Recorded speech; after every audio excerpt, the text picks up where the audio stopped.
Hello everyone and welcome back to my channel. So today I'm going to be doing a planning video. Today is May 1st, so I need to organize my entire month. I want to have it all laid out for me so I know what to expect each and every day. Despite the school year winding down, I still have a lot to do this month. School doesn't end for me until May 13th, so the entire first half of the month I have a lot of work, a lot of finals, and a lot of projects. And then in the second half of the month, I'm not exactly sure of the date, I need to look that up. But I start summer classes as well, so this month will actually be pretty busy despite summer technically being here. As far as my planning, I use 3 different sources to help me organize everything. I use Google Calendar, a paper planner, and my bullet journal. So I'm basically going to be telling you how I use each of the 3 planning systems and showing you how I use them together, how I use them separately, what I use them for. All of that stuff will be covered in this video, and hopefully it can give you some tips on how to stay organized or give you some new methods on how to. So with all of that being said, let's go ahead and get started with my Google Calendar.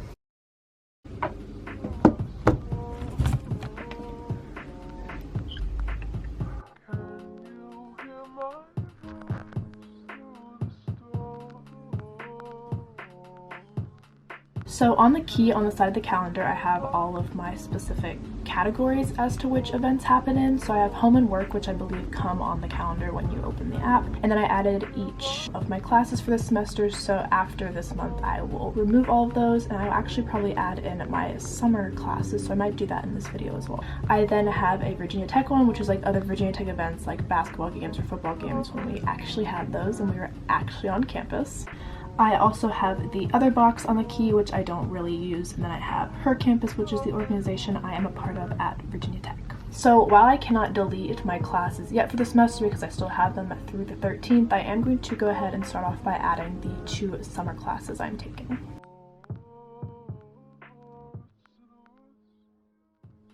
So as you can tell, I do already have a significant amount of events put in for my May calendar, just because when I figure out something is happening, I like to plug it in there because I can get reminders on both the computer and my phone, which is nice. Typically at the beginning of each month, I do have a significant amount of things already written down, but there are a few things that I have skipped either from campus or just from my personal life, so I'm going to go ahead and plug those in first.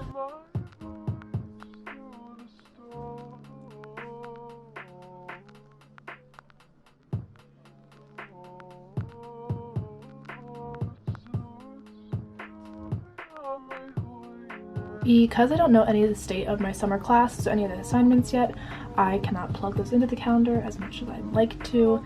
And also, I want to get a job this summer. I've applied to like 7 places, haven't heard back from any of them, so hopefully once I do, I can also plug in schedules and everything regarding that.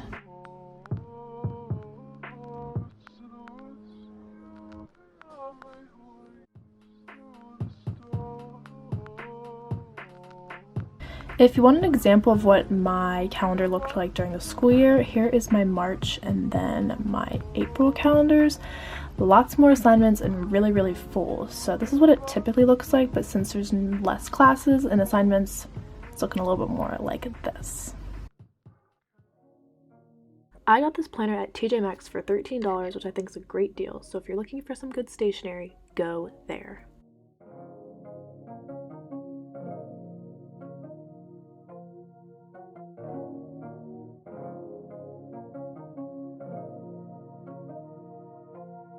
So after finishing my Google Calendar, I like to transfer everything that's on the calendar into my planner. Well, I don't exactly transfer everything from the Google Calendar into my planner. Just on the calendar section of the planner, I put like really important things like tests, big assignments like portfolios, quizzes, and then birthdays or other events that are important, not just like hanging out or whatever like I have on the calendar. And then each day on the like specific day where it says like May 6th or whatever, I put down everything that I'm doing that day specifically. So lots of little steps. So I begin by transferring all of the big items from my Google Calendar onto this page.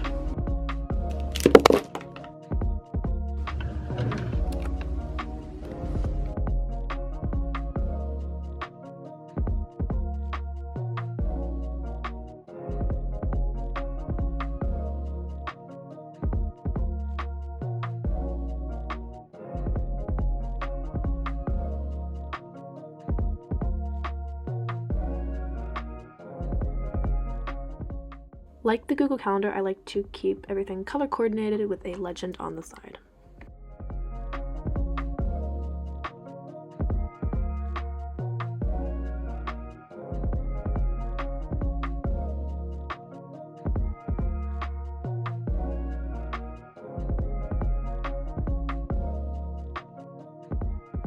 Following the calendar page, there is another page that has a to-do list, some goals for the month, some birthdays to remember, anniversaries to remember, so I fill out all of the applicable things for that. And prior to doing that, I like to go back and see what I wrote for April and see if I met my to-dos and goals.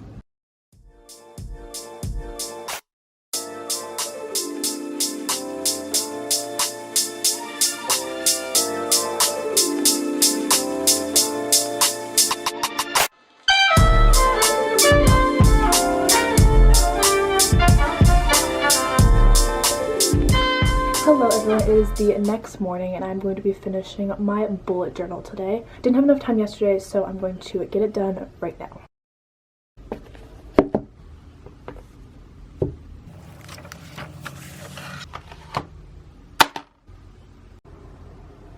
For my online schooling, I made a little section of my planner dedicated to that where I put my daily schedules, some daily reminders, my study tracker, which I didn't use at all, and then a grade tracker.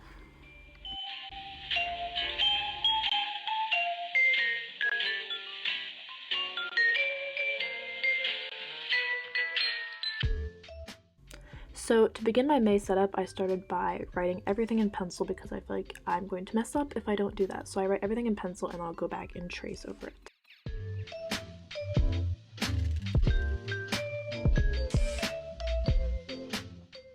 For this month, I decided to do purple as my main color, and I found this cute cover page design off of Pinterest.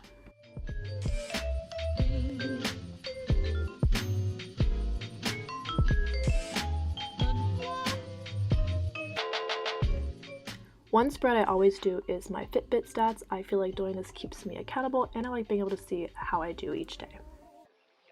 The only 3 stats I keep track of are steps, calories, and mileage. The new sound of the 80s. Suddenly you hear it everywhere. Since my school year is winding down, I wanted to just write down the remaining assignments I had left just so it's all in one place. I made 3 headers. I did the due date, what the assignment was, and what class it was, and I just wrote it on a little strip of color.